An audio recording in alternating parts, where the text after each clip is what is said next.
25 years of fearless and independent journalism. Hello, and thank you for joining us from wherever you are. We're live from our studios in Kukumlimle on digital address GA0992539.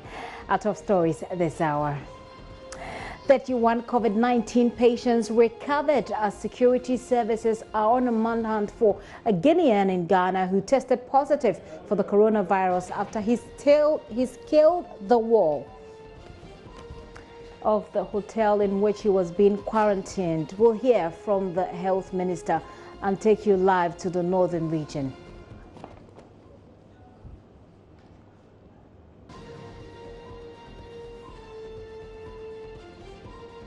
Also, we're on the lockdown diaries. More than 20 more people, including children, found in a cargo truck smuggling their way out of Accra's lockdown. We'll take you around town as police clamp down on transport operators who are taking on more passengers than allowed and charging high fares. Also coming up, a new segment celebrating all frontline workers. We'll hear from encouraging messages from all of you, particularly exposed to coronavirus infection because of your daily work. A doctor tested positive at Lekma today. We'll hear from you. If you are on the front line, please send me a video if you have any encouraging words for the people on the front line. Join us on DSTV 421, GoTV 144, and on YouTube, where we are streaming live. You can send us a WhatsApp on 054 0109 009.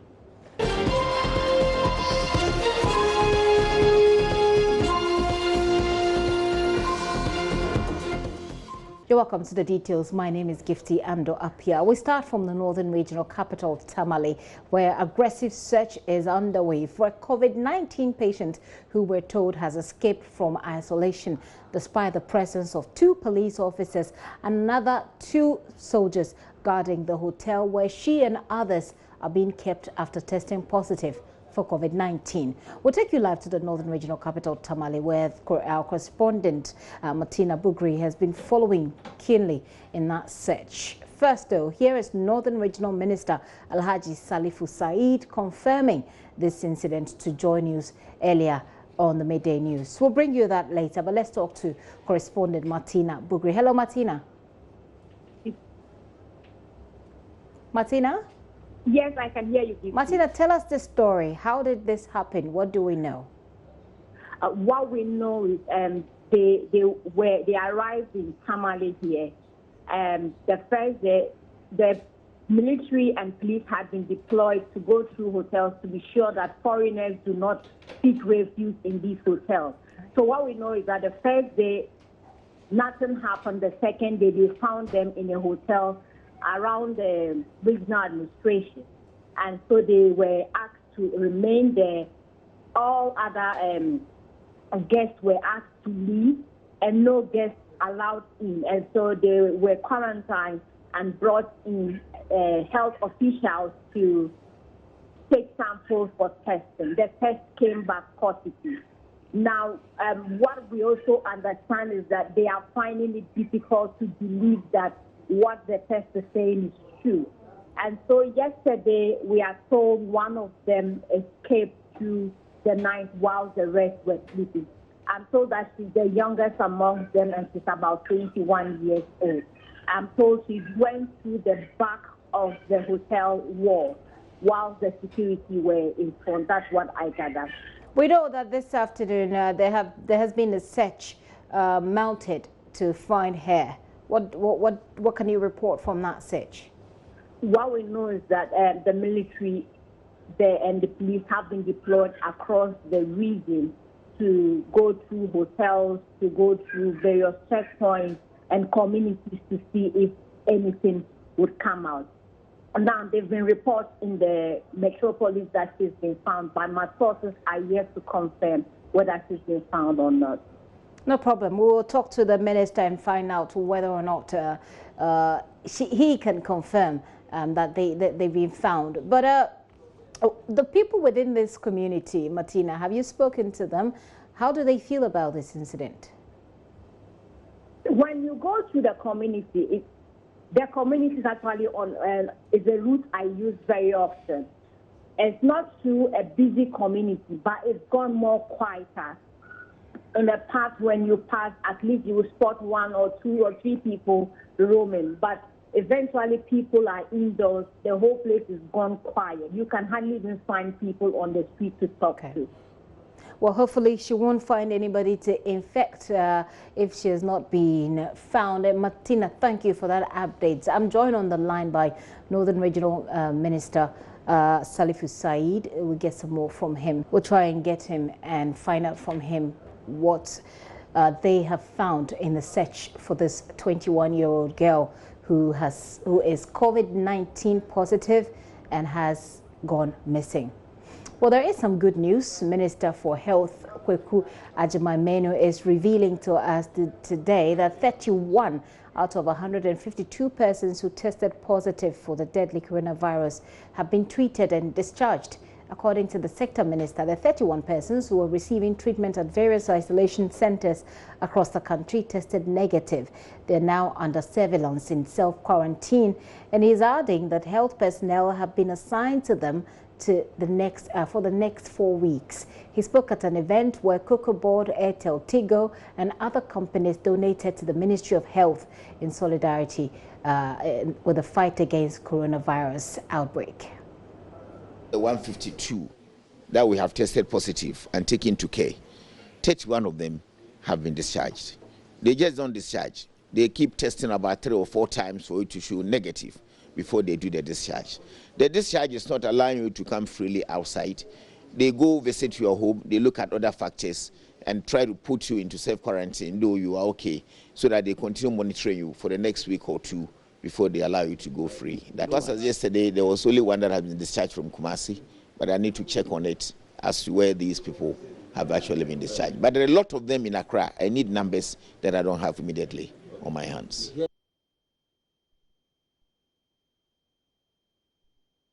Some good news there. The minister also said he's taking a test for the virus and the results came negative.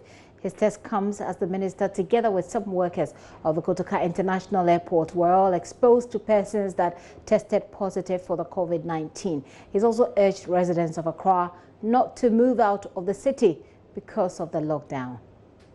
Those of us who began to move away from Accra after the president's announcement of the lockdown, I hear all hotels in Aburi are about full. Some of us started going to the north. Some have been intercepted and they have been put into quarantine somewhere in the north. The youth in Tamale wouldn't let them get there. Even those of us who are MPs and have lived in Accra for the past 3 weeks or so, you have become a vulnerable species. When you get to your community now, they don't even want to come close to you. So there's no point trying to leave Accra to go anywhere. The whole thing is that we are chasing the virus. So stay where you are and let us contain the disease where you are. Luckily for us, the disease is not killing people in Ghana as elsewhere. But after the quarantine, we realized that almost all the police and the airport staff have been exposed, including even myself. I've done 1 test, negative, and that the president has ordered that all those of us who worked with those who were quarantining and all that should be tested. And that is actually ongoing today. Now, residents of Kukbehi in the Sagnarugu district of the Northern Region say an outbreak of COVID-19 in the area will spell doom for them as they do not have water to maintain personal hygiene. The taps in the area have been shut since January, compelling them to use unclean water from the Banka Dam. My colleague Jojo Kobana visited the community. Here is his report.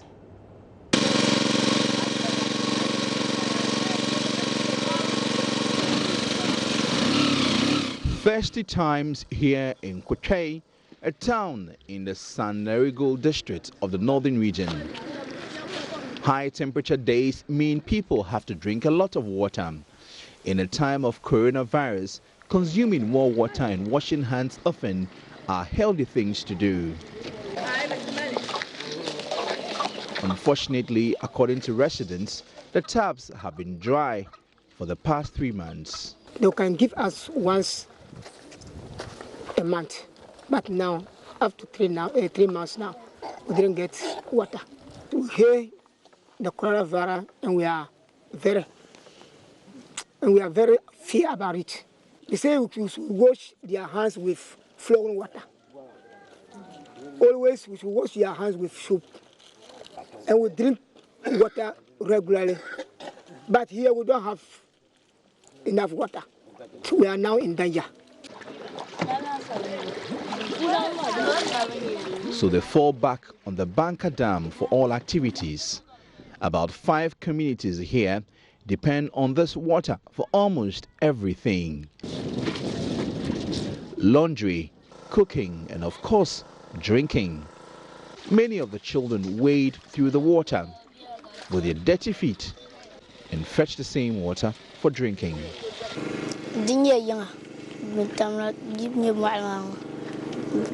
If it's home, they boil the water before drinking. If it's not home, they just drink directly from the dam.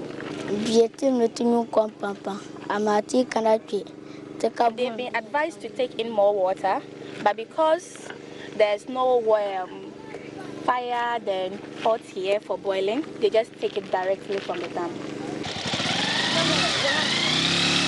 These children are on a school break because of the coronavirus outbreak, but many of them are here working to support their parents. Teacher said coronavirus can't this Ghana, so that we don't go to school. Come into the lab. He's here to make money. He doesn't want to be home.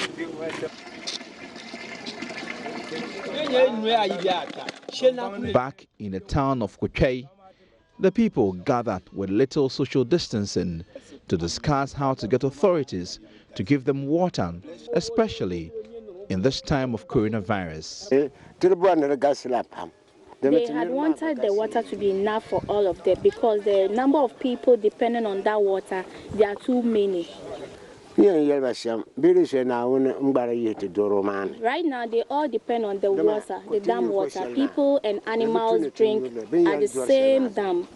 So they'll call on government to come to their aid with potable drinking water, so they can also be able to wash their hands and drink safe water to prevent themselves from the disease. They resolved to engage the media to speak on their behalf. Beyond this pandemic, government should find ways of providing water to vulnerable communities like Kochei. Jojo Kobna, Joy News. And still on coronavirus, the management of the Volta Lake Transport Company at Dambai in the Oti region is advocating the setup of a screening booths at the ferry landing sites to screen passengers of COVID-19 before they ferry them across the lake. The manager, Enes Asamoah, tells Joy News it is to ensure the safety of all commuters who use their services. He's also saying that ensuring hand washing alone there is not enough to help against the spread of COVID-19 into the region. Here is a report by Peter Seno in the Oti region. When Joy News visited the ferry landing site, commuters were seen adhering to the hand-washing protocol before getting on board. However, that may not be enough possible remedy to the situation here at the Dambai ferry landing site. The operators say they ferry as many as 1,200 passengers in a day on the average across the lake. The manager, Ernest Asamoah, is advocating for the setting up of screening booths at each end of the lake to ensure safety of all amidst the coronavirus scourge in the country. We plan that every evening after closing, we fumigate the vessel before the next day we start work, just to calm down the distance. But meanwhile, I've got to the Health Directorate to give me personnel to be educating people on board. And they have also provided 2 personnel, one educating in Ewe, the other educating in Twi, for people to be aware about the disease. The company provided these gun thermometers. But you know, the volume of passengers that pass here, I think it would be advisable if the Health Directorate will come in, provide screening posts at both ends. So before we get there, they have screened the people already. So ours is just to go and convey them. Because let's say when you go and meet about 200 people there, we have only 2 gun thermometers. That's one. Secondly, we are not professionals. So I think if they should bring in the professionals, it will be to our advantage. The minimum should be 1,000, 1,200. Wow, in a day? A day. Sometimes last week, Monday, very 2,200. Wow. Yes. The GPRTU in the region is also promising to work with the police to ensure drivers do not take more than the required number of passengers. Moro Inusa Sanda is the chairman.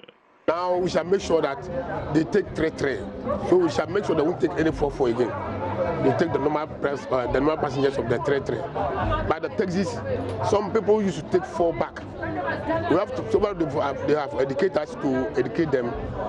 We have to inform them today, so that from today onwards, if you take overload, the police will involve. And when the police see you, will take you up. Meanwhile, the region has commissioned its Public Health Education Management Committee and has since received some items from the local government ministry through Zoom Lion for the fight against the spread of the viral infection into the region. The latest to support the fight against COVID-19 into the region is the Africa Center for Education and Community Development. They have provided some assorted items that would promote personal hygiene in the fight against COVID-19. Kofi Befi is the country director. He is calling on all who can to support and join the fight against COVID-19 into the region. If this pandemic is all over, how can you develop a community? So as this COVID-19 came as a novel virus, we have decided as an organization to help fight the pandemic.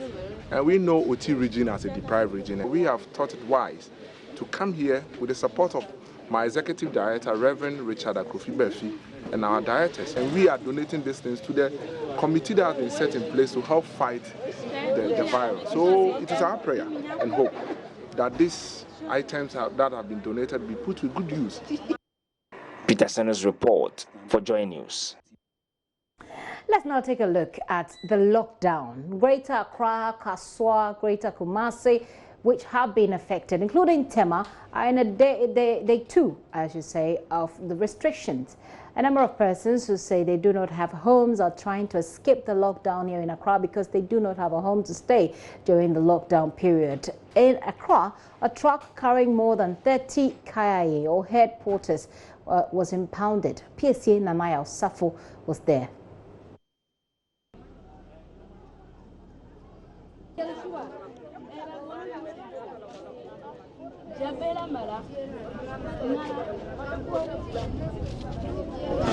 Okay, my name is Gilbert Tankra. I'm head of public affairs at the Accra Metropolitan Assembly.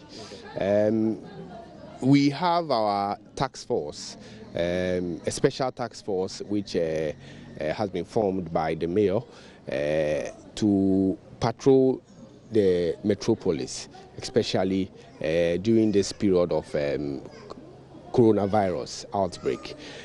So yesterday in the evening, we had our men who went around to monitor the situation.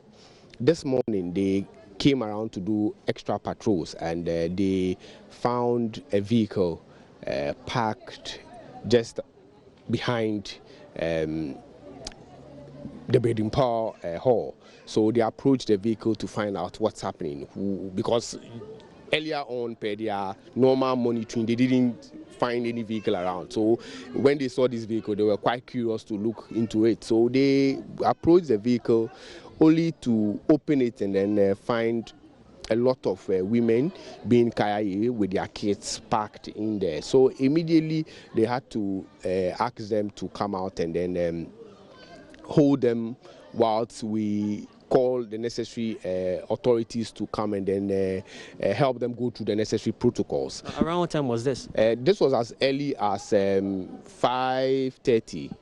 Yes. From what we have counted so far, the women are more than 20. We have over 10 kids. Have you had any information from Kumasi, given the fact that a few days ago we were made aware that a vehicle of this similar description and a few others were impounded there? We have currently informed the police, and as I speak to you now, we've had indication that they are on their way coming. So we are waiting for them to come and then help them go through the necessary protocols. Fuseni Zibrim here is the driver of the impounded vehicle, and he unfortunately does not speak English. So I'm joined here by Nafisa Amidu, one of the head porters who also was at the facility. She will also be doing translation to Fuseni Zibrim here for us to get his perspective on things. What happened here? How do you get here? Okay, so Manda Paula Newly from the Bankana. So Kabiale num Bola Luruji, so Benala 4 days. Bemi do se demla behema. Bomi be no shame no, man Paula ni man book por nearby passenger. So Banam Pama solo, Nazamba Nayan Channel, great Munokama. Pacha, I say, or color day by referee Tamale Bankra. Why ye na or betrum na.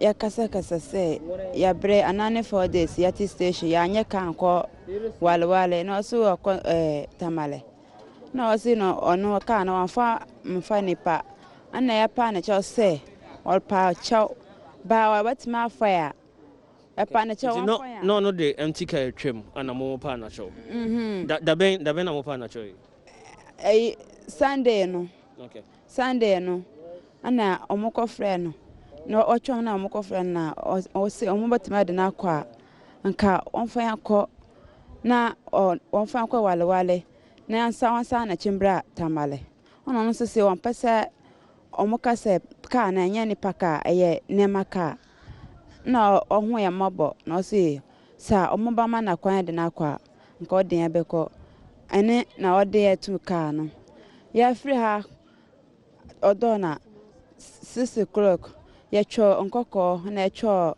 ya kwa kwadru Kumasi na soja fono omochie wo ho da ben no mochie anura badista na omochire ya omaboro no sa wanjwane anjaya ana omoka kire ne se wonfanya sa na chi embra kran ana wode bayan kran no ya ba bedru ashama omoka kire se kwani ya ba sa bedru kran anti baby obanya maya da made achi a omaye na ohonom panyefo so wo ho anro mo baye o ma 600,000 say ya fanto edriane e man kwala no na editoe ana omuka kira ne se o man ne numbers say won for ya mbrenkra se waduru police for mo kwaso bia o mo frɛ no na o mo no nkasa panyefo ben na ma mo san sky sa was sa kwan so asama ne mo ha no sa na kure no wo ba oni mpanyefo kro debi sa ene na yede to theater sa bedre cycle. So Nafisa Amidu is one of the head porters on the track, as you can see behind me.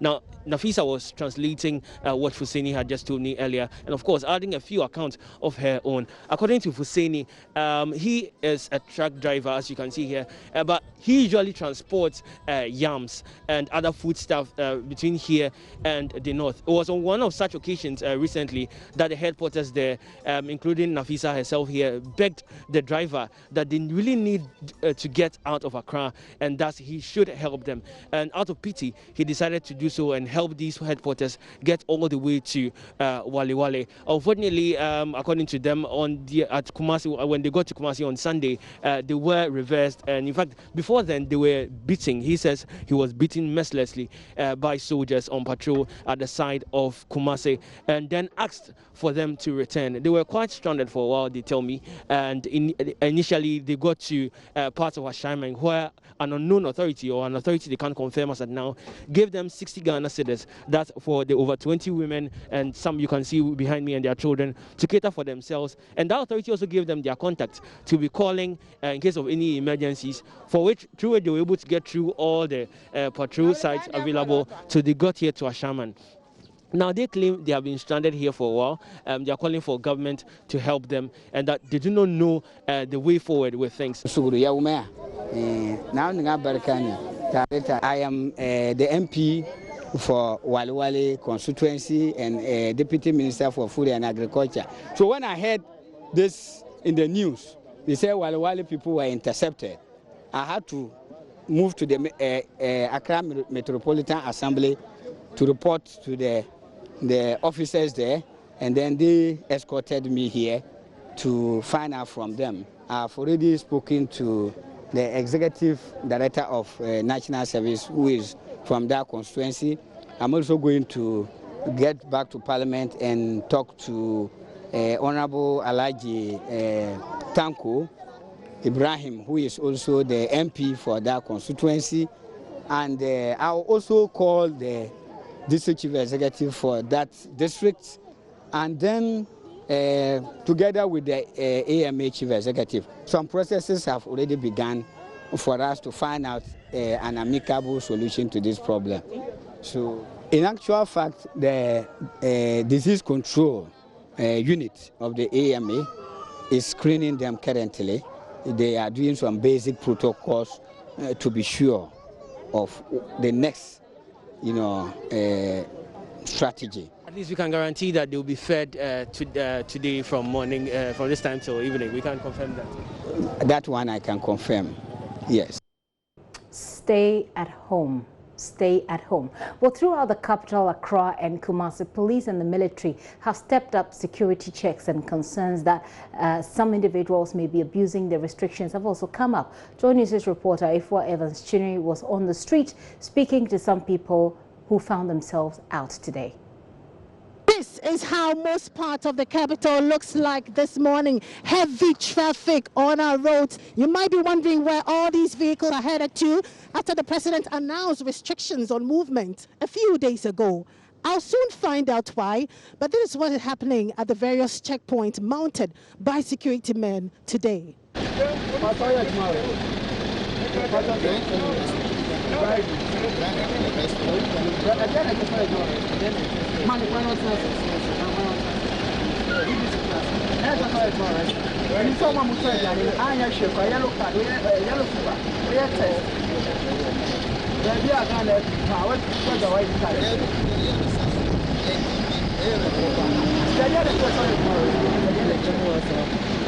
Maybe Robbie uniform says, I'm not sure I got to send you tomorrow. Are you aware? So let me see the ID card, that's all. Yeah, make sure me sound quiet tomorrow restaurant. Something put me for the center. I mean, what about time I got to send you tomorrow? I don't know the price. I don't know send you a short food. It's really so you can make your sound back. Go for try.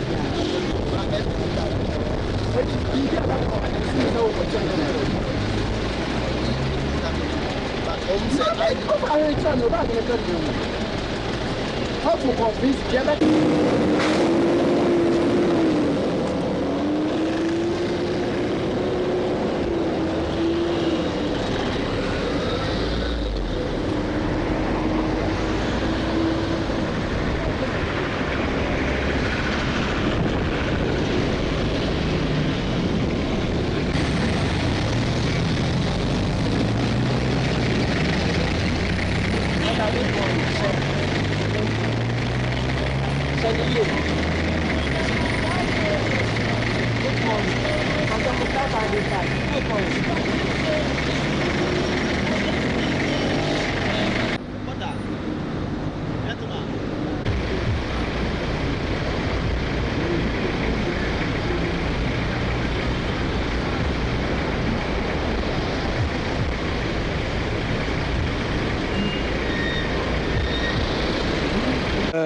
Truly, I'm from duty. I just closed from duty, and I'm going home. I'm just making some stuff at Senko and Kebaku. What stuff?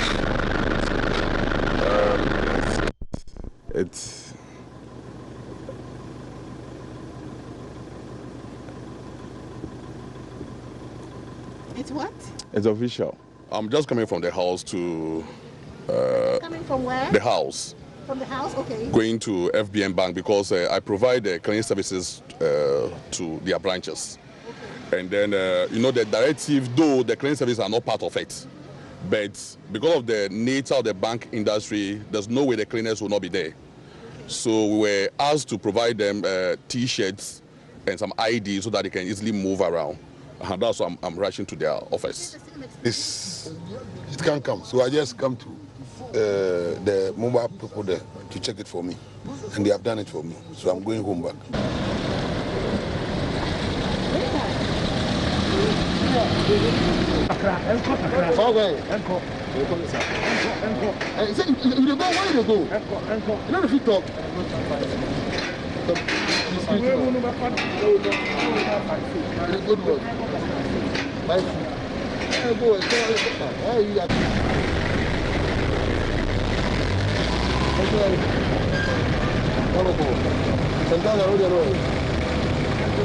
Bright sanitizer. No, just come on. I won't make one idea.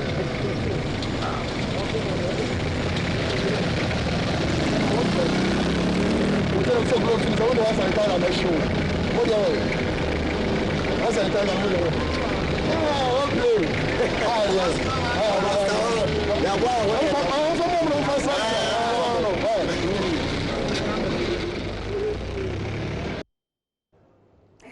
Okay, so I just got cut off there by the police officer. Certainly, this is what's happening. Well, Director of Operations of the Ghana Regional Police Chief Superintendent Kwesi Fori says they're clamping down also on all trotro drivers in the capital because some of them, most of them actually, are refusing to comply with the directives, increasing the fares as well as taking more passengers than they should.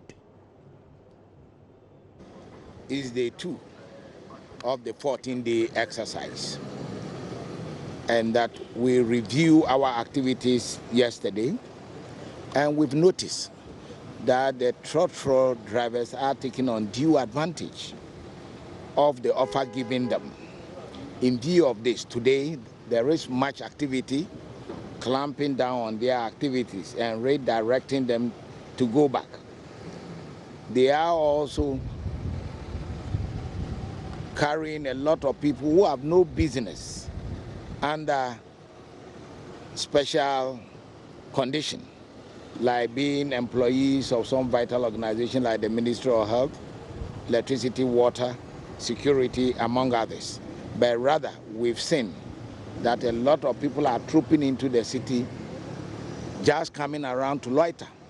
And we are also doing away with this kind of people, making sure that they go back home and be safe. So it is a ground security operation going on. All the 14 divisions in Accra, all the regional operation groups and the national, we are together, acting under this directive to make sure that we contain activities of the trotro drivers and make sure that we are able to gain grounds in the city center. So far, we've also advised market women who at some locations which poses danger to their health and security to go back home. At the same time, we're also encouraging trucks, vehicles carrying food, medical supplies into the city to satisfy the needs of our people. For now, as I said, it is an ongoing exercise, and we are reviewing every step taken. And every step taken, we've not come on the taxi drivers yet, but we've identified the trotros as a source of challenge to the exercise, and that is what we are doing. If tomorrow the taxi should fall within, nothing will stop us from carrying the exercise. But let me also remind members of the public that this exercise has a human face. We are dealing with people with that concept of engagement, explanation, education, and encouragement. So this is what we are doing. So we call it the 4 E's, and that is one of the guiding, principles of our operations. And therefore, you can see that much have not been recorded in terms of human rights abuses and other things. And we promise, to carry it out in good faith to its logical conclusion. Chief Superintendent Kwesi Fori there. Well, the story is not bad everywhere. Our checks at Newtown here in Accra reveals that people are generally abiding by the directive. Joseph Akable has the rest of the story. The otherwise busy Newtown road is virtually empty. Kojo, a commercial bus driver, is parked by the roadside, but finding passengers remains a challenge. They have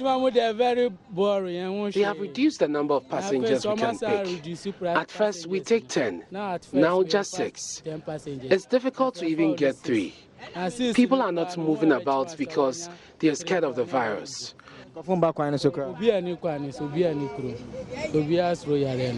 There are few people walking along the streets, mostly to buy food. Because of the incident that has happened, nobody wants to come and buy anything. They don't want to get infected. But even before you get over to your workplace, you've come here to buy food.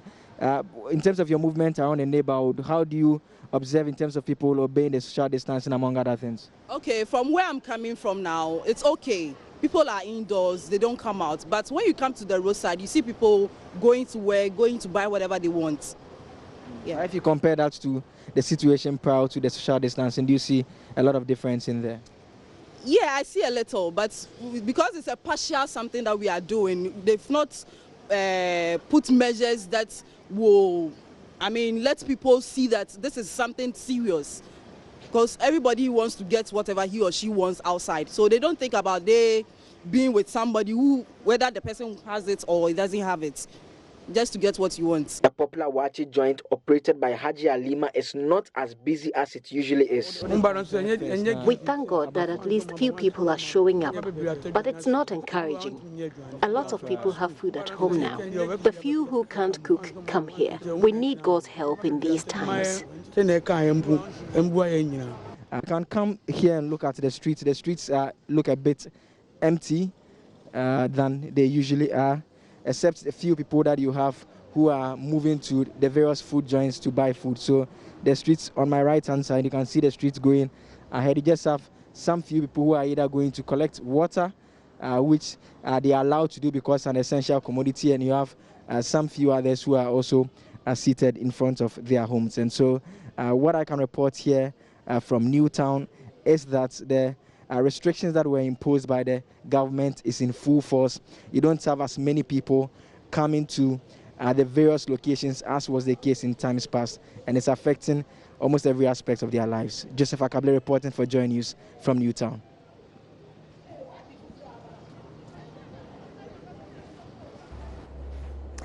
And of course, this is a virus that's changing the way that we know our lives to be. But there's a reason to stay at home. Around the world, people are dying, and the situation does not look good. It doesn't look exciting at all. The main reason for the cases and deaths have been movement of people. Joy News' Fifi Kumsin looks at the global picture in this report. In the United States, the coronavirus has killed more than 3,000 people. By very vigorously following these guidelines, we could save more than 1 million American lives. Think of that, 1 million American lives. Infections now stand at 160,714. Our future is in our own hands, and the choices and sacrifices we make will determine the fate of this virus and really the fate of our victory. We will have a great victory. But that victory is yet to come. Globally, there are now close to 800,000 infections, with nearly 38,000 deaths. The virus continues to debilitate economies around the world. In Australia and New Zealand, there is a high proportion of young people among those diagnosed with the coronavirus. 37% of cases are among young people between 20 and 39 years. In Italy, more than 101,000 people have been infected, with 11,500 deaths. Spain has recorded 88,000 infections, with 7,700 deaths. Germany has 67,000 cases, with 650 deaths. In France, 3,000 people have been killed and more than 44,000 infections recorded. The UK death toll has reached 1,408. I can report that through the government's ongoing monitoring and testing programme, As of today, 134,946 people have the virus, 112,805 have tested negative, 22,141 have tested positive. Its Prime Minister Boris Johnson has himself tested positive for the virus. Britons have been warned of the potential for blackouts amid growing fears that staff shortages could lead to issues with the country's power network. Fears are growing that the high levels of staff sickness during the coronavirus outbreak, mixed with the government's self-isolation rules, could lead to a shortage of engineers. Hong Kong will now have to reimpose a lockdown after fresh infections began sweeping through the nation, despite an earlier success. In Africa, more than 5,300 cases have been recorded, with 147 deaths. South Africa has 1,300 cases, Egypt 646, Morocco 574, and Ghana 152, with 5 deaths. The WHO's concern is about the strain on health systems around the world. Previous outbreaks have demonstrated that when health systems are overwhelmed, deaths due to vaccine-preventable and treatable conditions increase dramatically. Even though we are in the midst of a crisis, essential health services must continue. Babies are still being born, vaccines must still be delivered, and people still need life-saving treatment. Director Tedros Adhanom: the world now faces an existential threat. The cure: stay at home, get tested, and get treated. If you do well at staying at home, you probably won't have to be treated at all. This is still The Pulse with me, Gifty and Opiam. We want to take a very quick break. When we return, we'll go around the world as much as we can, looking at the situations there, getting updates, but I also introduce you to a new segment here on The Pulse. We use that to celebrate all of you who are in the front line.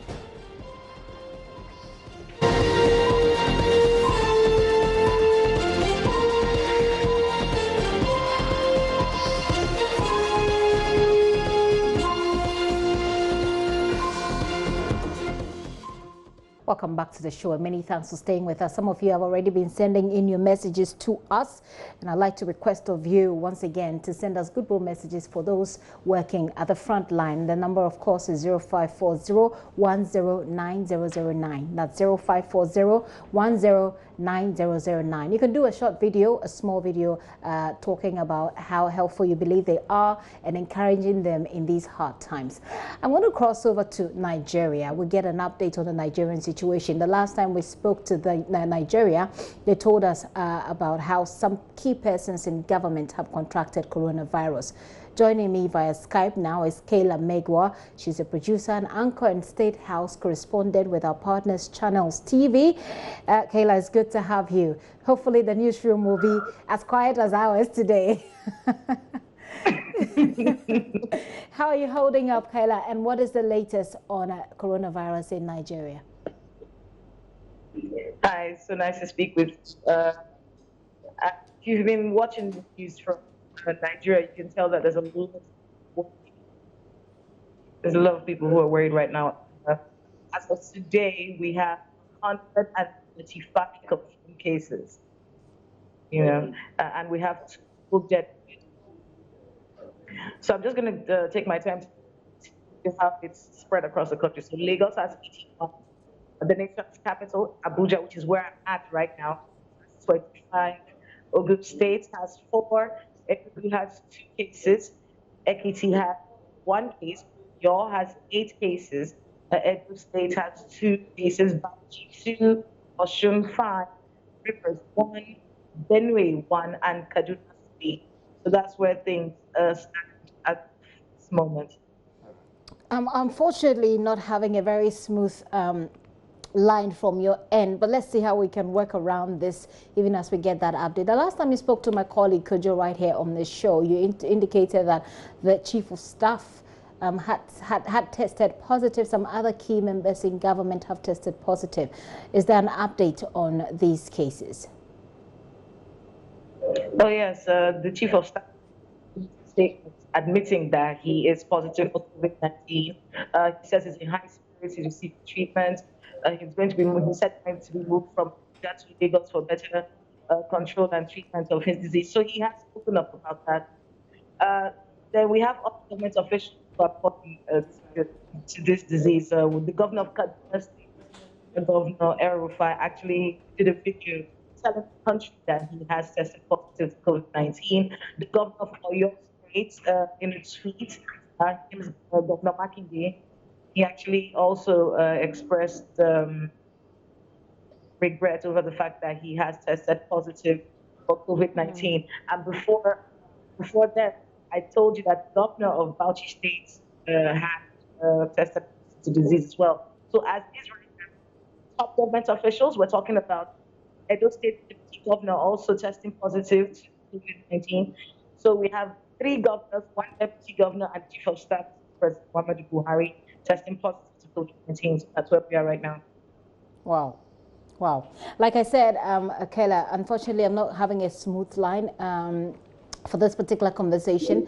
Hopefully we'll try that again, but if not, we'll do this tomorrow to get more update. But if you're just listening to Kayla is a State House correspondent in Nigeria with our partners Channels TV, and she's just reporting to us that 3 governors have tested positive to COVID-19. 1 deputy governor, I think I heard her say, and then the chief of staff have also tested positive. It looks like well, a bad situation. She talked to us about how the chief of staff is feeling. She herself, when the stand has gone out to say this on television to indicate how she's feeling and all of that. We'll get you more on that story subsequently. But this is the Nigerian situation. Along the line, we'll try and bring you the South African situation. Here in Ghana, we do know. We're hearing this afternoon that 31 people have recovered, which is good news. But you still have to stay at home if you want to keep the number of infections where it is at the moment. I'm going to take a very quick break. When I come back, we'll talk about Frontline. Well, what is in Frontline? Head of our health desk, Fred Smith, will be here to tell us what we want to do, particularly with this segment.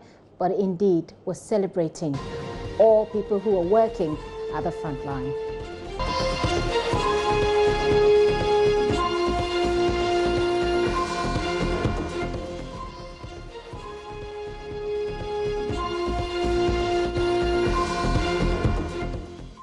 So that is what this is about, celebrating frontline workers. Head of Health Desk, Fred Smith, who's also producer for this program, is here in the studio with me. Fred, it's good to have you. Yeah, good to see you. All right. So tell us about Frontline. For people who are watching us, what do we want to communicate with this? Well, in the light of the outbreak in Ghana, we realized that the most important people in fighting or dealing with the outbreak of this disease would be the persons who first have to go close to the patients, support them in whatever way possible, and help them to recover.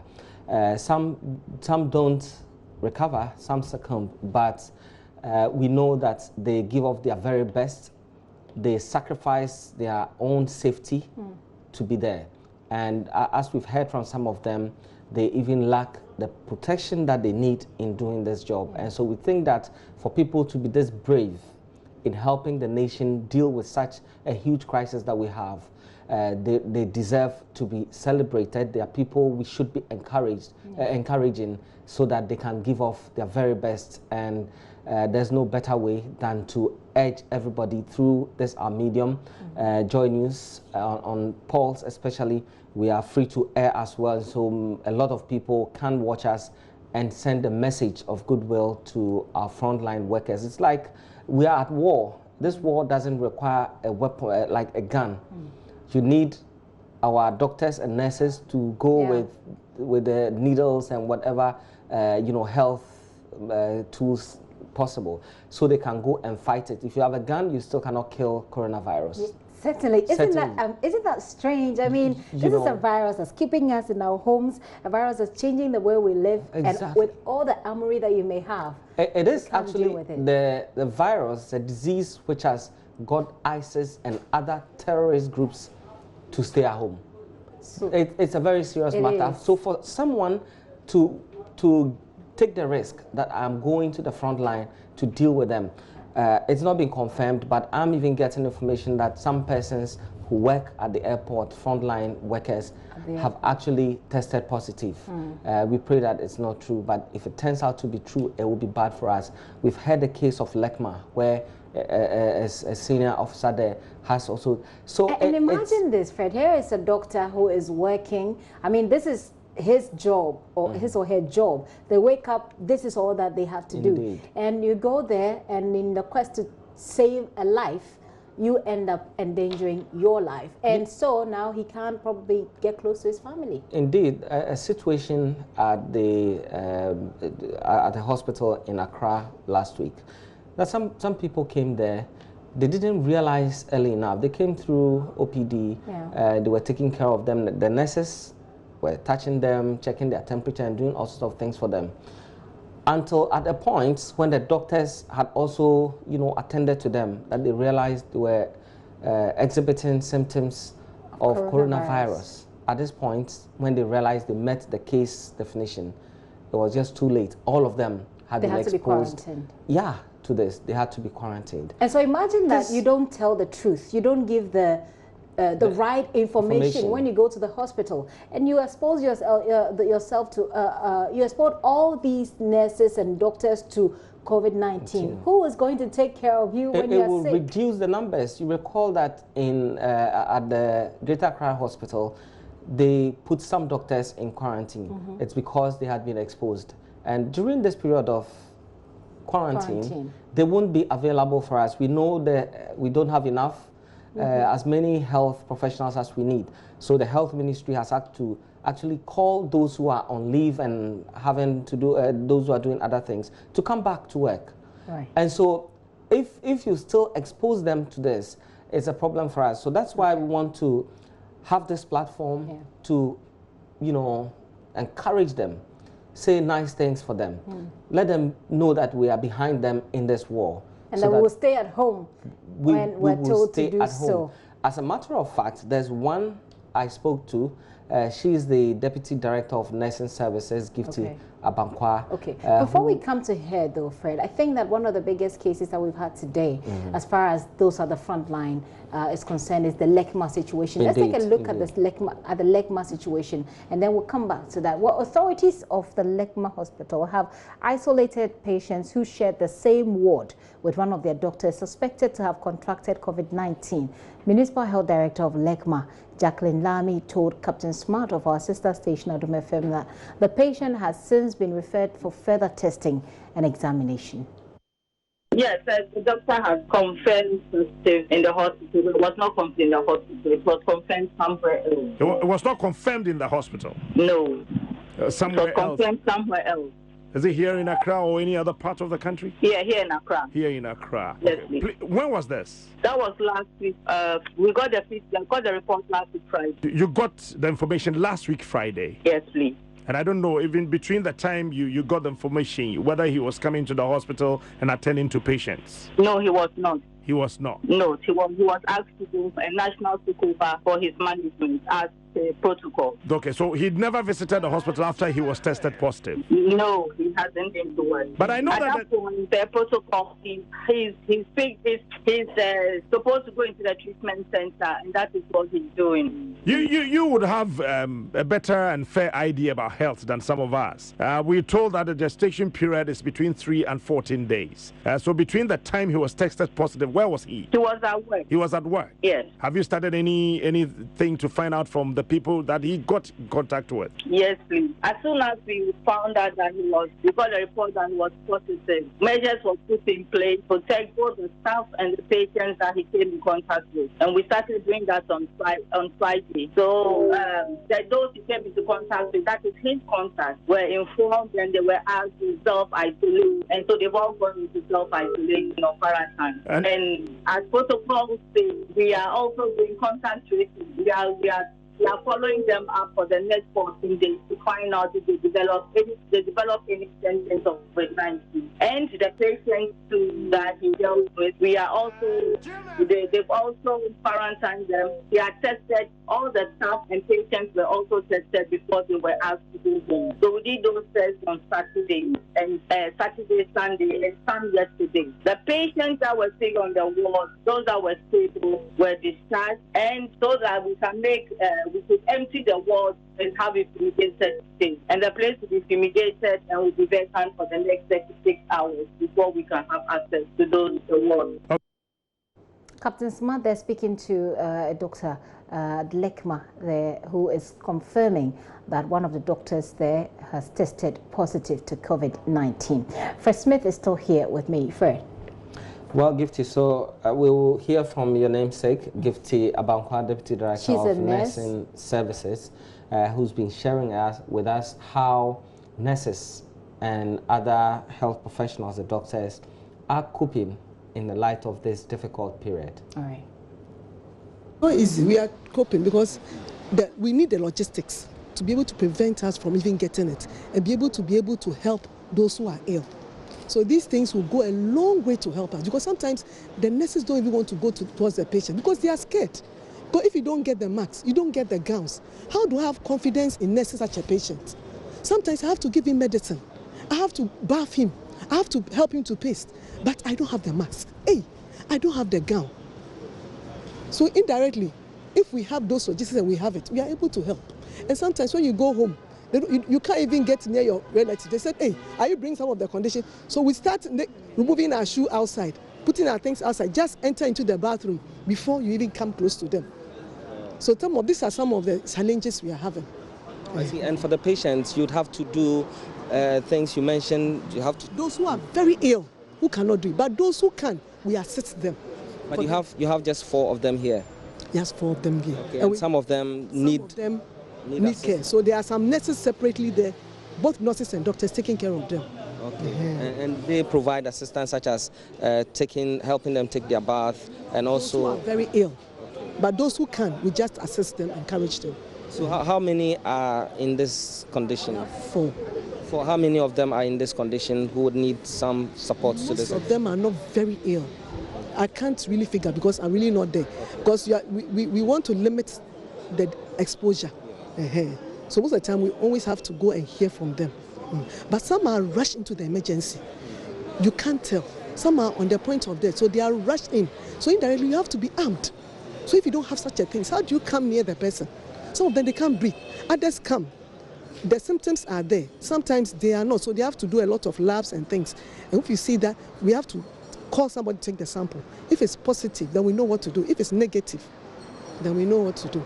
We have a holding bay. When you come, you can go there. They will assess you. They will interview you. If you fall into the WHO category, fine, we take the sample. If the results come, we decide what to do. Either we send you to the bay. If the place is full, we have to arrange for you to go to the nearest place to get the care. Okay, you're doing a good job for Mother Ghana. Congratulations. So give us moral support.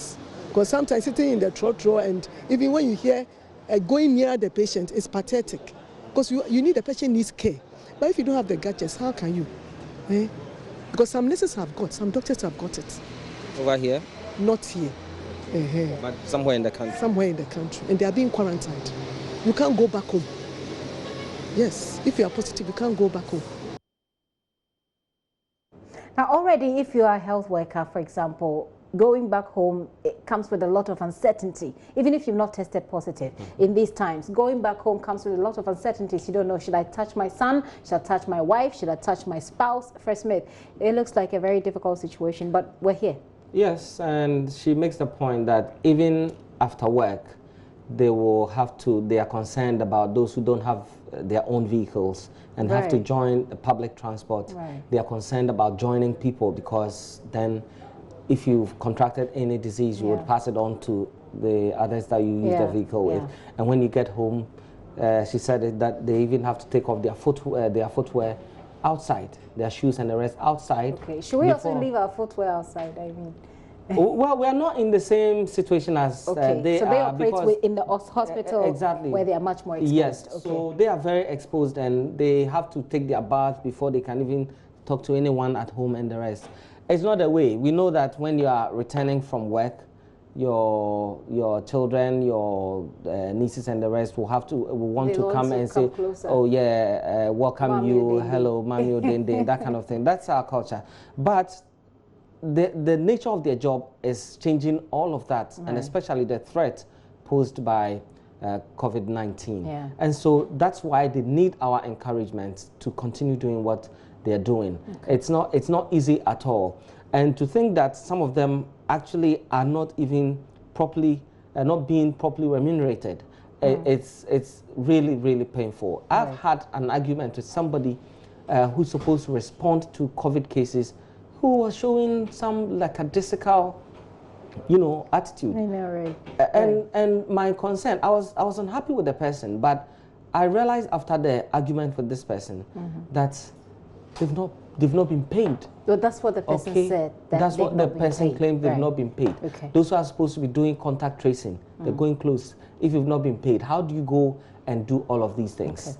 And we keep getting calls from frontline workers complaining that we don't have this, or we've not been paid, or we've not been given this or that, one thing or the other.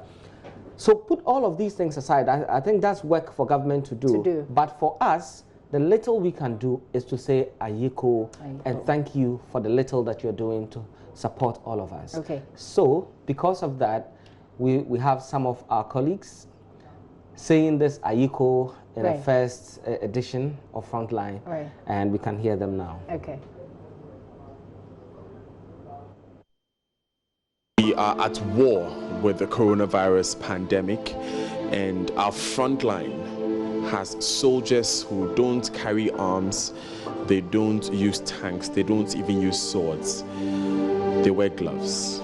They are our doctors, our nurses, our healthcare professionals who treat us every day at the hospital.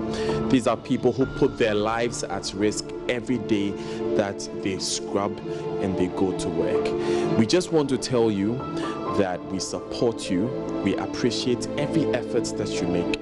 We appreciate the fact that you put your life at risk, you put your family's life at risk. We appreciate the fact that some of you have had to take time off your time with your family and go to work. We appreciate you, we love you, we support you, and we will do our part in this war by washing our hands, by maintaining a good social distance, and by staying at home. Thank you. My name is Raymond N.D. Labi, Human Resource Shared Services Manager of the Multimedia Group. I want to send out a message of appreciation to all those at the front line of this fight against COVID-19. As a human resource person, we believe that the people are the most valued asset of any enterprise. And it is they who make a difference at all times. In these challenging times, we believe those at the forefront of this fight, the nurses, the doctors, the cleaners, the security officers, the drivers, the technicians, will come out and come out glorious when the battle is over. It is a difficult time for them, but we want to urge them on to remember the oath that they have signed on to know that all Ghanaians are behind them as they fight to get this out of Ghana and the entire world. I'm Winston Amwa, and in these times we can understand the challenges that as frontline workers you go through, particularly because of the unavailability of so many PPEs. But we also do appreciate how many of you have put yourself on the line and how many of you are helping us to cope or are helping us to defeat the coronavirus. We can only appreciate you and say thank you so much and applaud you for the good work that you're doing for Mother Ghana. My name is Benedict Usu. I'm a sports journalist here at the Multimedia. The frontline health workers are already doing an amazing job. I mean, we are in trying times and it's not been easy, but we just want to encourage them to continue the good work they are doing. We know we'll all come out of this sooner or later, but we all pray that it will be sooner. And I would want to use this platform to encourage them to continue the good work that they are doing. I'm George Addo Jr., sports journalist here at Multimedia. I know it takes a lot of bravery to be right on the battle lines. Frontline health workers, aside doing their job, have to sacrifice a lot to be facing all these challenges and the fact that they could even get themselves ill as well. I think so far a great job has been done, knowing that we have so many challenges with the medical system. I think that they are doing very, very well. We encourage them to continue so we can all win this war together. All right, so that's George Addo Jr. there. We're sending some warmth your way if you are working at the front lines of COVID-19. Fred Smith is head of our health desk. You may have heard him shouting. He's also producer of the show, so he was issuing some instructions out there. Fred, we're hoping that through this medium we'll get a lot of individuals who are staying at home to also commit to staying at home, and whilst they do so, bring in these messages that encourage our health workers. We just heard from the nurse who spoke to you, the challenges that they go through, but hopefully with these messages coming through, their spirits will be lifted. What else do we intend to achieve with this segment? Well, beyond the staff of Multimedia Group, we also encourage the general public to send short videos encouraging our nurses, doctors, and other professionals who are working at the front line, because it's not just the healthcare professionals, there are others who also deal with this. The community nurses and whoever will come into contact with a situation before the COVID case is brought to a conclusion. And so the things they need mainly, that number one, they want you to stay at home, first of all, as the president has asked us to do. Then you need to say a word of encouragement to them. You can do that via video because COVID doesn't like close contact or interactions. Right. So if you send a video to us, the world will hear your message, and the nurses will get to hear it.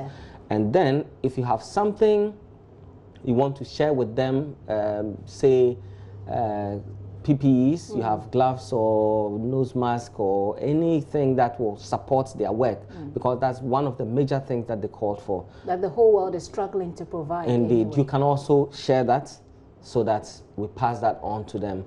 I'm sure they will be very happy to do more of what they're doing already. Right. So, Fred, what is the situation, the Ghana situation right now as far as COVID cases are concerned? Well, the Ghana Health Service, the COVID page, dedicated COVID page, was updated today around 10:30. And it maintained the figures from yesterday, no improvements, no new cases. Okay. And so that's our situation. We still have 5 deaths and 2 recoveries on the website, but we know that the health minister has spoken to us and indicated that as many as 31 persons have recovered, and these persons will be heading home. That's great news for us. It's not on the website. Our sources are also telling us that our cases have significantly increased. That has also not been reported yet, and so we keep our fingers crossed as to when these cases are finally reported to us, and then we can share with the rest of our viewers. All right. Well, Fred, I'd like for you to stay with me whilst I take some of these messages coming through from our viewers. Says, we appreciate the selfless efforts made by our health couples to save our lives from Sami in Airport State in Kumasi. I hope that you are staying at home, Mr. Sami there. Thank you very much for your message. This one says there's a group of youngsters patrolling the areas of Abosokai. Okay, you're saying that they're smoking weed. I don't know. Perhaps you want the police to take a look at that. He says, please help me inform the police to patrol this area if possible. So that is Gaskia bus stop at the Abosokai. He says there's something going on there that the police might want to turn their attention to. This one says, kudos to all our frontline workers. Indeed, God will surely be with them.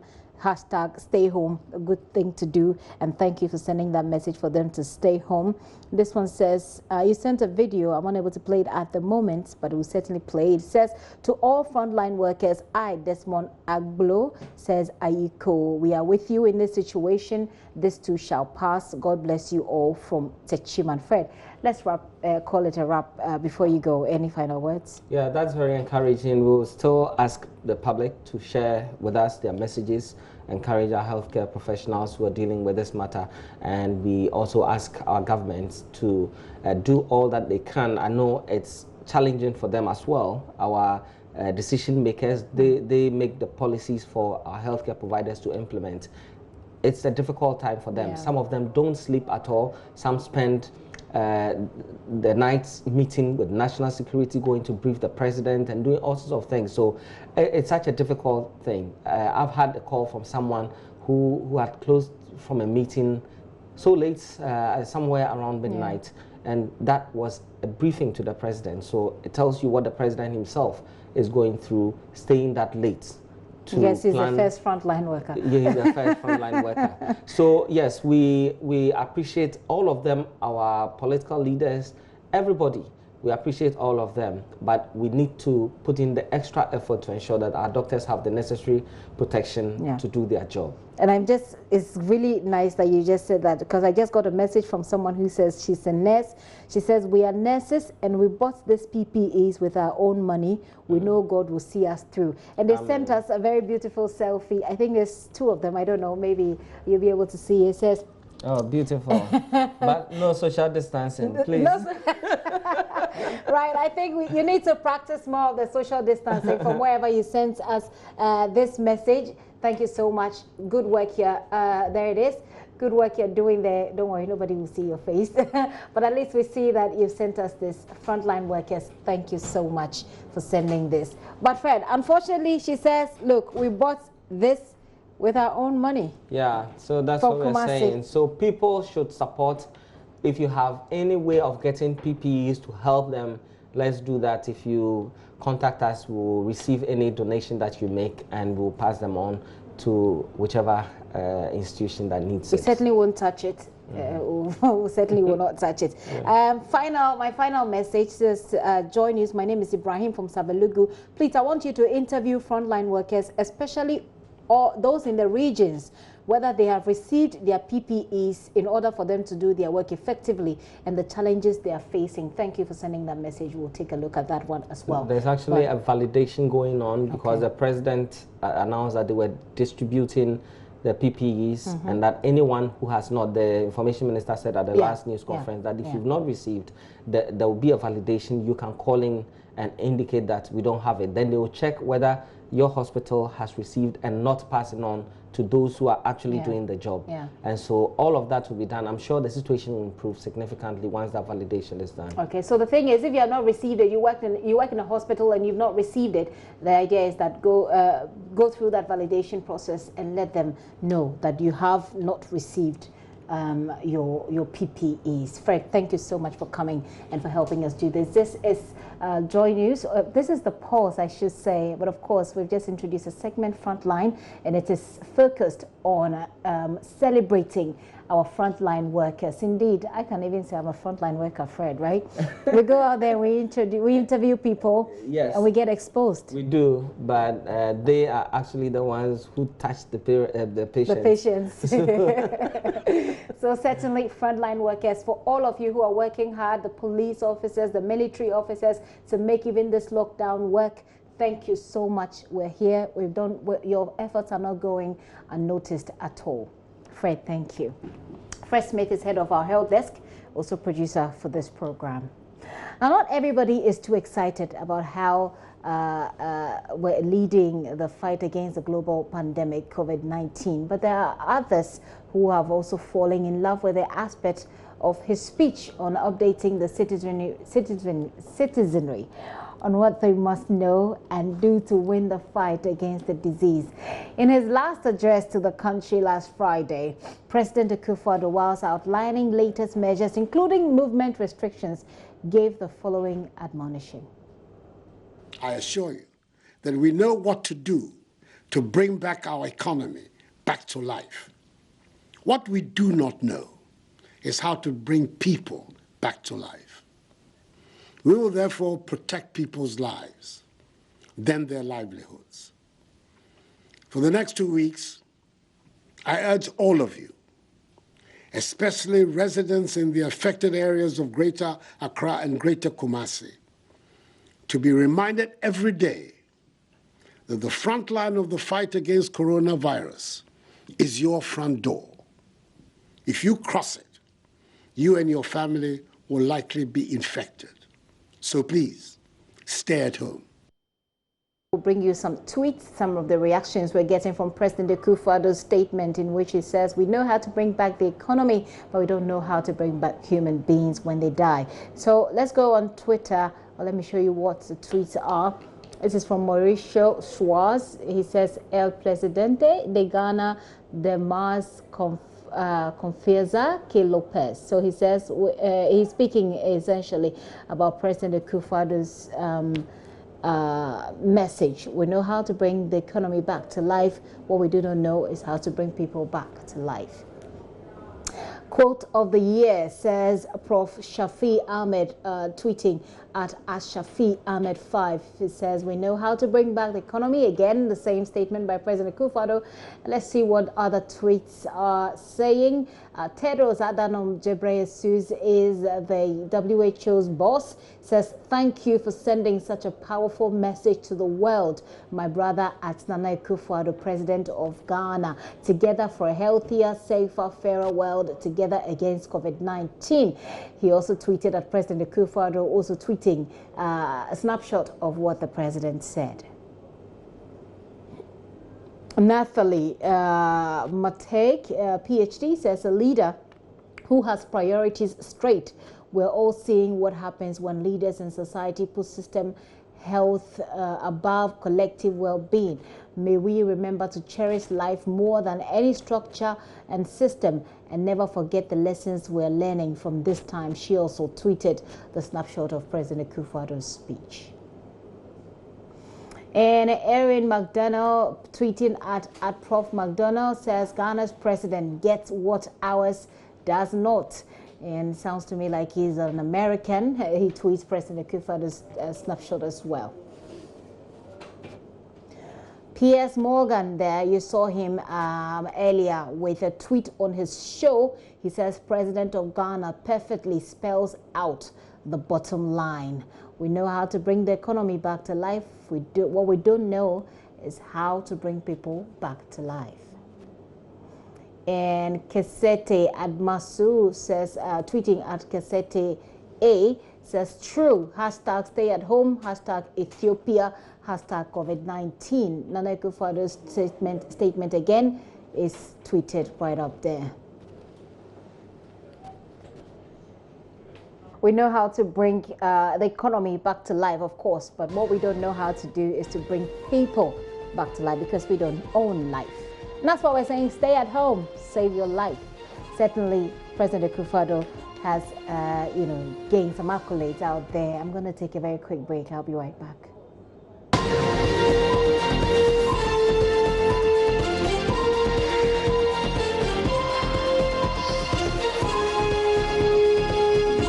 Welcome back. We have some health tips for you, and those health tips are brought to you by courtesy of Dole, a tasty and fruity yogurt. It is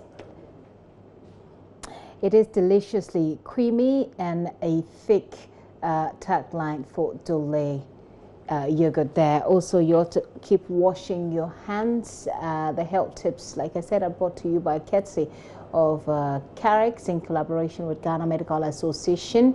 Carex kills 99.9% of bacteria Also, say yes to life. A-Life soap, your life matters to us. Stay alive.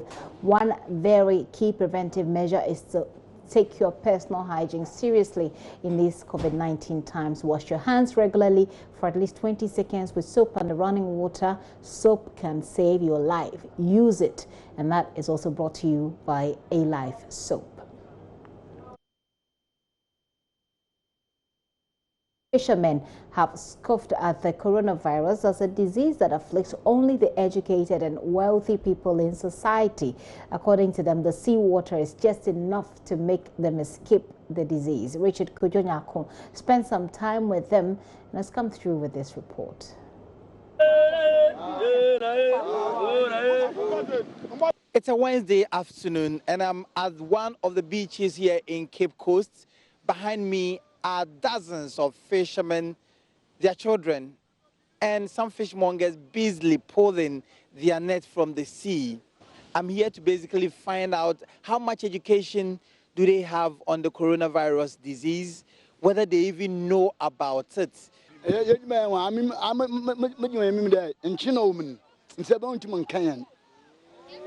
Because of the seawater, we would not be affected with this virus. It's because of the salty nature of the sea.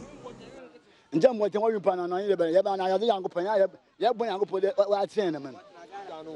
Never. No fisherman will be affected. They have been chopping their big monies, and this virus came purposely for them. Have you heard that any fisherman has tested positive to this virus?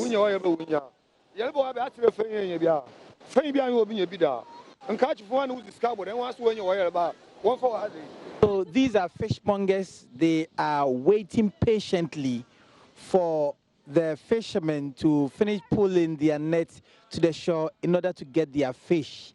I'm here to inquire from them their knowledge about the COVID-19 diseases or the coronavirus disease, whether they even know of it, how much education they've had on it. Number two, fraud. From Elizabeth Ezi. Now, you have a friend. I have a minute now.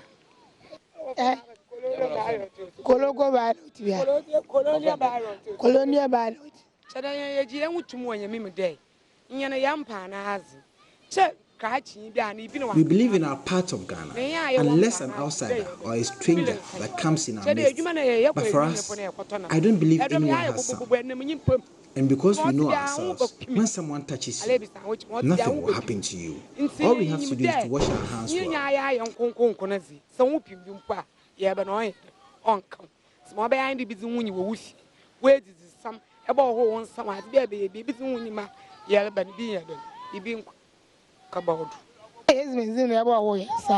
Yes, no, not the or the especially before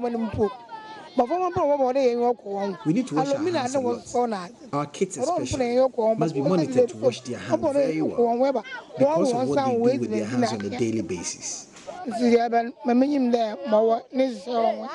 For them, it is the diseases that affect the rich, the affluence in the society, people that are educated, and not them, the fishermen. They say that they can say on authority that this coronavirus disease will never affect any fisherman in the world, especially fishermen from Ghana. For Joy News, my name is Richard Kojonyako from Cape Coast.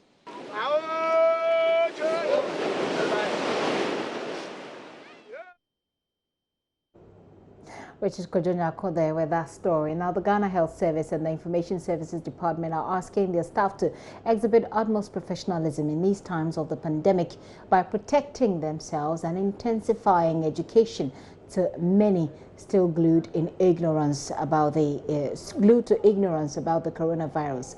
The Ghana Health Service and the Information Service Department have been holding training sessions for their staff of the Information Services Department in Cape Coast. Richard again with this report. As many people continue to travel to the central region from the areas that are expected to be locked down on Monday, the Information Services Department, in conjunction with the Ghana Health Service, is allaying the fears of residents. They want them to calm down and observe the necessary practices that will keep them away from COVID-19. Regional Director of the Information Services Department, Menasia Safakwa-Samoa wants staff of the ISD to take the education of the people as personal project and help stamp out the misinformation making rounds already about the coronavirus. Take it as a personal project. Take this campaign as a personal project, as we've been doing already.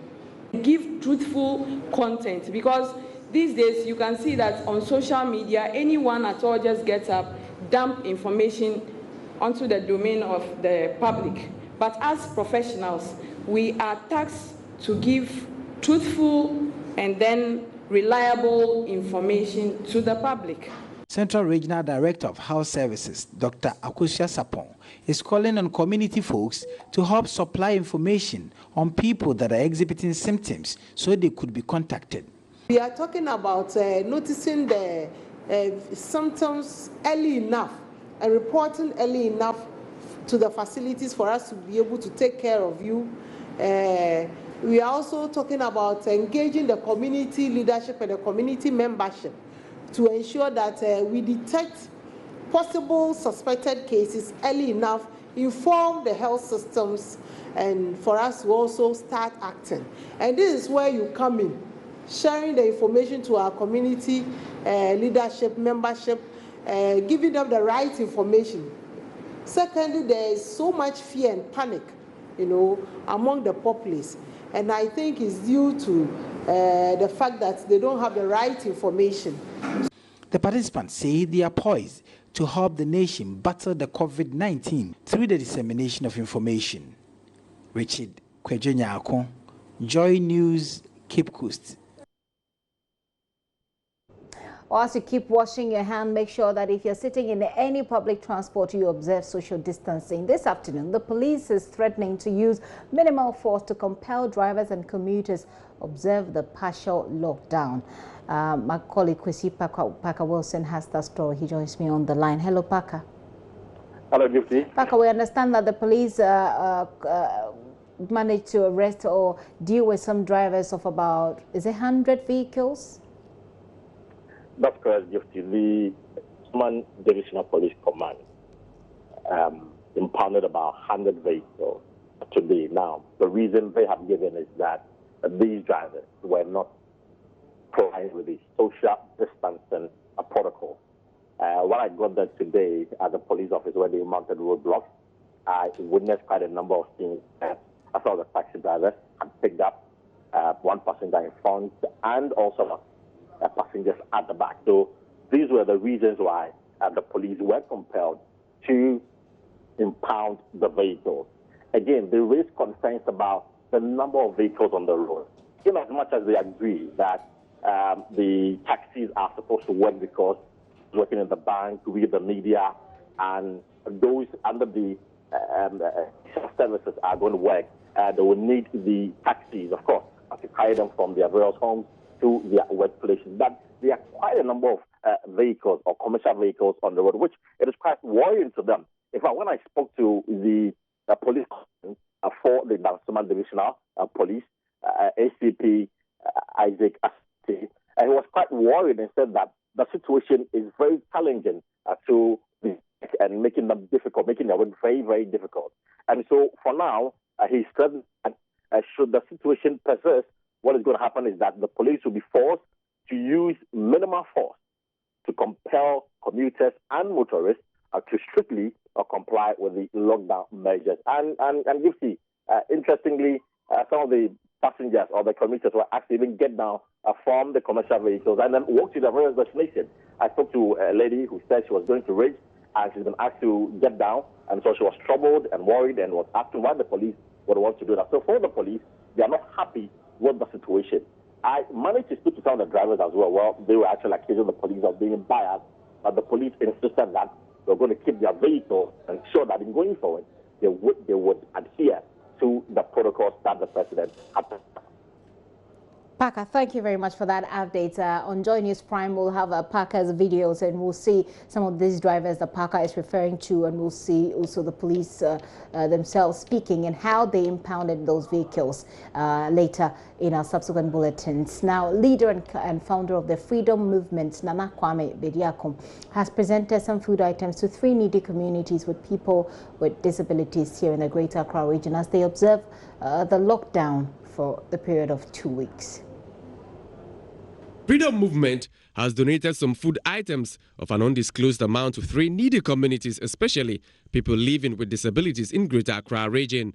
The beneficiary communities were people living in and around Osu who converged at the Black Star Square, Jamestown, which is also a fishing community, and Ubuntu in Dansoman. The items included bags of rice, cooking oil, mackerels, tinned tomatoes, and bags of sachet water. Nana Kwame Bediako, the leader and founder of the Freedom Movement, who presented the items, said it was the duty of the movement to support the needy in society in these trying times, as those places were and are to observe a partial lockdown, as announced by the President of the Republic, Nana Addo Dankwa Akufo-Addo, on Friday night. We're Ghanaians, we're Africans, we're black people. We are not that rich like the Western world. And if we are all going to go home, I know some people will find it very hard to eat, to drink, so I decided to come to the streets, to the less privileged areas, and those who don't have any hope to buy food, to have money for the next 2 weeks. I share my little with them. I share their pain, I understand what we go through, and I pray that God will not let this disease take over our country. But in the next 2 weeks, I pray that everybody gets something to eat. The disabled, the abled, the ones that don't have money, the ones that have money. It's the first time we are all going through this in the world. This has never happened. And that's why I'm here to share this pain with my people. And I will stay by them throughout the time, and we will go through this together.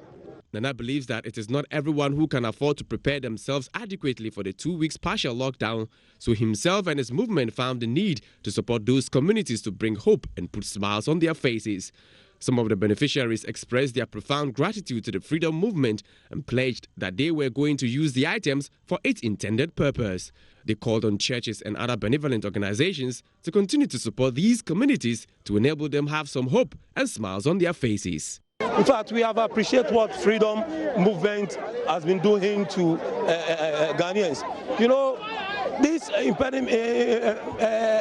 sickness and this came impromptu, and no one is prepared. No one is prepared to stay indoors for about 2 weeks. You see, so we thank God for His life that we got to actually. Increasing more and more so that people or any philanthropy who have something which can at least it can help the needy, or it can give some help to what has happened. Let's bring you some tips on COVID-19.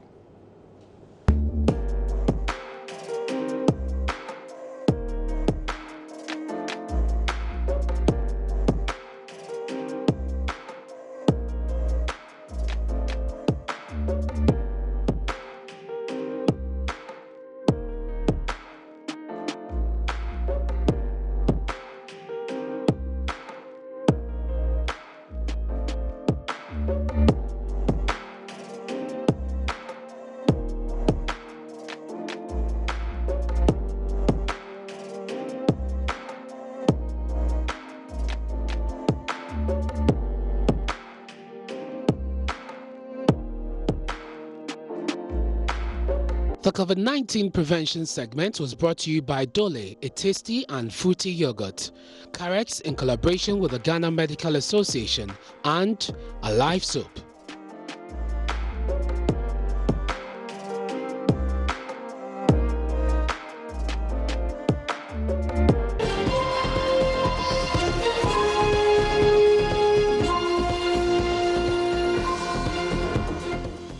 Welcome back to the show. Now, from now, every day we'll have some goodwill messages on coronavirus from Pastor Mensa Otabil. Let's start with today's.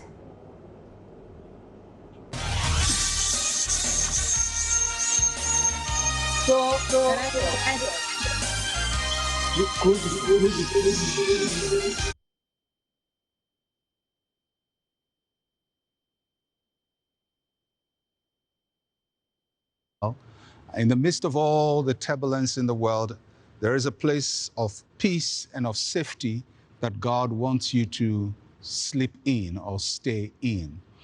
The scriptures encourage us to trust him. And I just want to encourage you also to trust him. The scripture tells us in 2 Timothy chapter 1, verse 7, God has not given us the spirit of fear. And I just want to encourage you, don't fear, fear not. The sense of fear is evidenced by several things. When people have a sense of fear, there is anxiety and there is compulsiveness, because when you're afraid, you want to do something. You want to act in a way to bring your fear down. The scriptures tell us to trust in the Lord. And to trust in the Lord is literally to leave things in his hands. Much as we want to do so many things, we do what we can. You wash your hands, you keep your social distance, and you trust God. The rest is in his hands. You have to trust him that he's able to keep you, and he's able to protect you, and he's able to preserve you. And when we trust him, he makes good things happen to us. The psalmist tells us in Psalm 27, the Lord is my light and my salvation. Whom shall I fear? Is that not interesting? He makes a statement and then a question. The Lord is my light and my salvation. Based on that, why should I be afraid? And that is what I want you to know, that the Lord is your light and your salvation. In the midst of all the darkness in the world and all the chaos, he is your light and he is your salvation. Therefore, you will not fear. And so he says, the Lord is the strength of my life. Of whom shall I be afraid? When the wicked came up against me to eat up my flesh, my enemies and foes, they stumbled and fell. The writer of this psalm is David. And David understood what is called the vicissitudes of life, difficulties, hardship. And many times he was in crisis one way or the other. Either a lion wants to eat him up, or a bear wants to eat him up, or a big giant wants to club him down. For us, it's not a lion or a bear or a big giant called Goliath. It's a giant called COVID-19. And it wants to eat up your flesh. But the scripture says they will stumble and fall. And so I pray for you that nothing will eat you up and destroy you, that whatever comes against you will stumble and fall. And I pray for you, I pray for your household, I pray for everything that belongs to you, that the presence of God will surround you with peace that passes all understanding, that God will keep you in perfect peace because your mind is stayed on him. The Lord will keep you, the Lord will protect you, and the Lord will guide you. In Jesus' name, amen. I trust that your days will be good, that you have peace, that you enjoy life, that you will overcome, that you will see the end of this crisis, and you will live to see its end and rejoice in all the good things that God is bringing your way. Have a great day, have a great moment. I'm Pastor Mensa Otabil. Shalom, peace, and life to you. Pastor Mensa Otabil there, who'll be coming your way every day here on this show with those messages of encouragement as well. We're just hearing news coming in that the number of Ghana's COVID cases has been updated. We're looking at 161 at the moment. We've moved on from there. We are from the 152 previously. We're at 161 at the moment. But I'd like for you to take a look at this song. There comes a time when we hear a certain cough, when the world can't come together as one. There are people dying. It's time to wash our hands to prevent the worst disease right now. We can go on pretending day by day that someone somewhere will soon find a cure.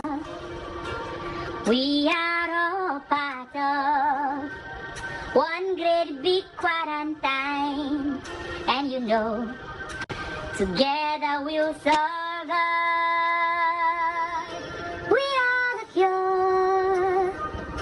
We are the treatment. We are the cure if we stay at home and do not spread it. There's a choice we're making. We're saving our own lives. So please isolate yourself for you and me.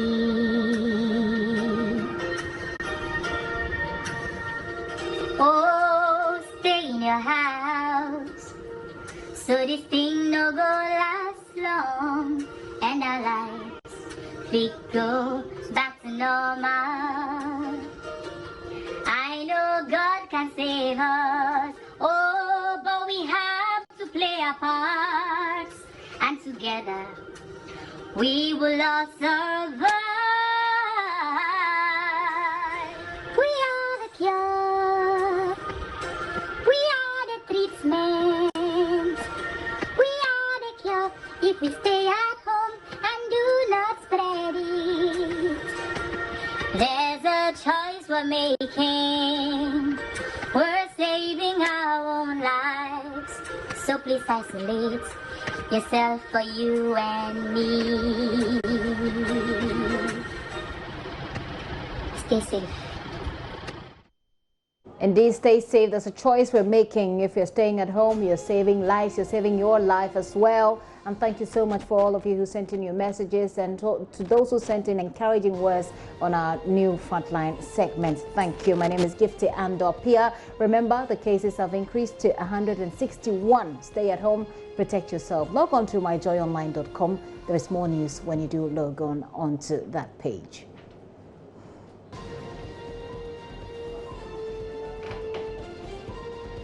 $161 again is the number of our cases here in Ghana.